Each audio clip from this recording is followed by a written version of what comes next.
Good morning guys. Bakbakan kami today.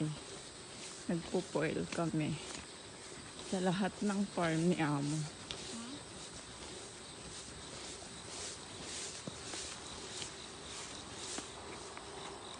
Bilis.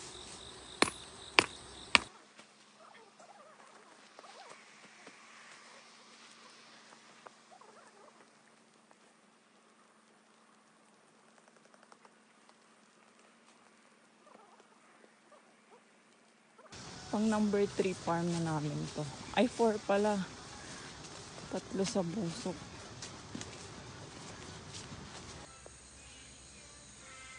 Tapos na kami. 5 farm yung ginanto namin. Umaga lang nakakapagod. Yan. Ang haba nito.